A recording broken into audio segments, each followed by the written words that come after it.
Irmãos e irmãs, bom dia, sejam todos bem-vindos à nossa leitura e reflexão do dia. Hoje, na segunda-feira da 24ª semana do Tempo Comum, dia 13 de setembro, nós celebramos São João Crisóstomo, bispo e doutor da Igreja. São João Crisóstomo nasceu em Antioquia, em torno do ano 349 e faleceu na região da atual Turquia em 407. Foi grande pregador da palavra de Deus, fez muitas reformas no clero, salientando a pobreza e a simplicidade evangélica.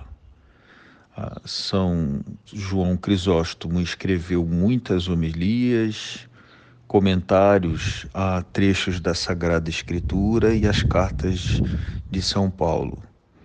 É chamado de doutor da Eucaristia e sempre um convite a inspirarmos-nos neste pastor exemplar e nos aproximar com frequência da Eucaristia como nosso alimento de fé e de caminhada cristã.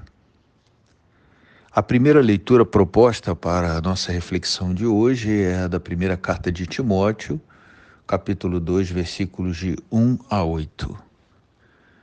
Caríssimo, diz Paulo a Timóteo, recomendo que se façam preces e orações, súplicas e ações de graças por todos os homens, pelos que governam e por todos os que ocupam altos cargos, a fim de que possam levar uma vida tranquila e serena, com toda a piedade e dignidade. Isso é bom e agradável a Deus, nosso Salvador. Ele quer que todos os homens sejam salvos e cheguem ao conhecimento da verdade. Pois há um só Deus e um só mediador entre Deus e os homens, o homem Cristo Jesus, que se entregou em resgate por todos. Esse é o testemunho dado no tempo estabelecido por Deus, e para este testemunho eu fui designado pregador e apóstolo. E falo a verdade, não minto, mestre das nações pagãs na fé e na verdade. Quero, portanto, que em todo lugar os homens façam a oração, erguendo mãos santas, sem ira e sem discussões.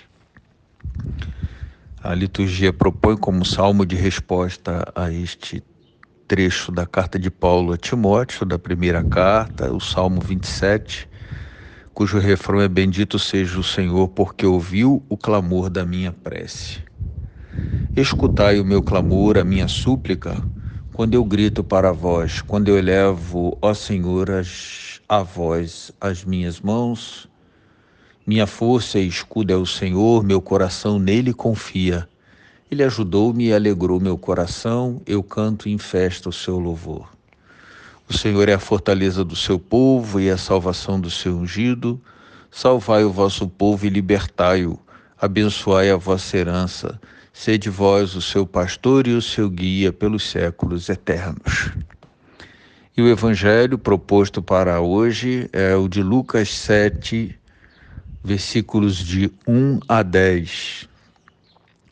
Naquele tempo, quando acabou de falar ao povo que o escutava, Jesus entrou em Cafarnaum.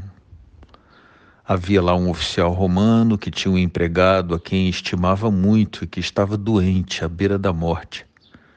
O oficial ouviu falar de Jesus e enviou alguns dos anciãos dos judeus para pedirem que Jesus viesse salvar seu empregado. Chegando onde Jesus estava, pediram-lhe com insistência: o oficial merece que lhe faças esse favor, porque ele estima o nosso povo. Ele até nos construiu uma sinagoga. Então Jesus pôs-se a caminho com eles. Porém, quando já estava perto da casa, o oficial mandou alguns amigos dizer a Jesus: Senhor, não te incomodes, pois não sou digno de que entres em minha casa. Nem mesmo me achei digno de ir pessoalmente a teu encontro. Mas ordena com a tua palavra e o meu empregado ficará curado. Eu também estou debaixo de autoridade, mas tenho soldados que obedecem às minhas ordens. E se eu digo a um, vai, ele vai, e a outro, vem, ele vem. E ao meu empregado, faze isto, e ele faz isto. Ouvindo isso, Jesus ficou admirado, Virou-se para a multidão que o seguia e disse: Eu vos declaro que nem mesmo em Israel encontrei tamanha fé. Os mensageiros voltaram para a casa do oficial e encontraram o empregado em perfeita saúde. Irmãos e irmãs, o texto da primeira leitura nos chama a atenção para a necessidade da oração, para a importância da intercessão, para a força da intercessão e o poder da oração de transformar, de trazer equilíbrio, de trazer direcionamento, de trazer comunhão com Deus, condução e paz. Nosso tema, andar na presença de Deus, que é o tema da reflexão de domingo, que a inspirar nossa semana, está aqui mais uma vez salientado, sendo que aqui se apresenta a oração como um importante instrumento, caminho para este andar na presença de Deus, como disse o refrão do Salmo da liturgia de domingo: andarei na presença de Deus junto a Ele na terra dos vivos. O Evangelho salienta um outro aspecto interessante, que é a confiança na providência, na ação.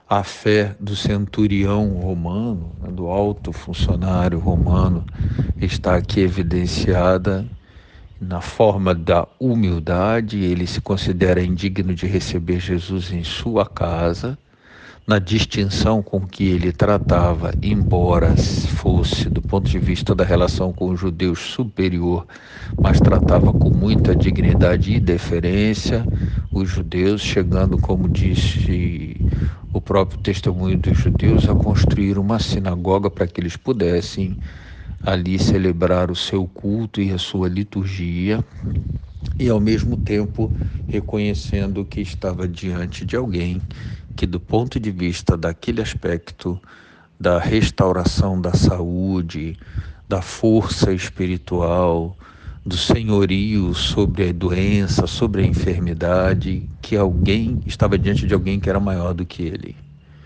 E ele diz que não é digno que Jesus entre na casa dele, mas sabe que basta que Jesus diga uma palavra. Basta que Jesus saliente, deseje, ordene que aquele funcionário dele, tão estimado por ele, ficaria curado. Claro que eu entendo que ainda há uma proximidade muito interessante com o tema da intercessão e da oração, mas acrescentaria a confiança no poder de Deus, na vigilância do Senhor sobre tudo que acontece conosco e na condução que Ele tem de nossa vida.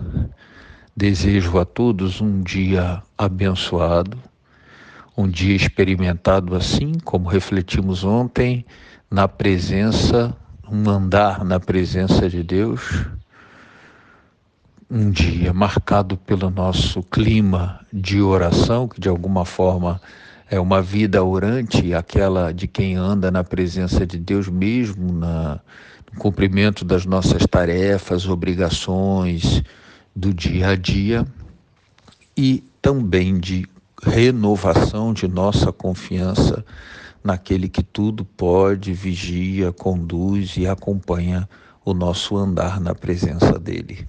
Um dia abençoado para todos.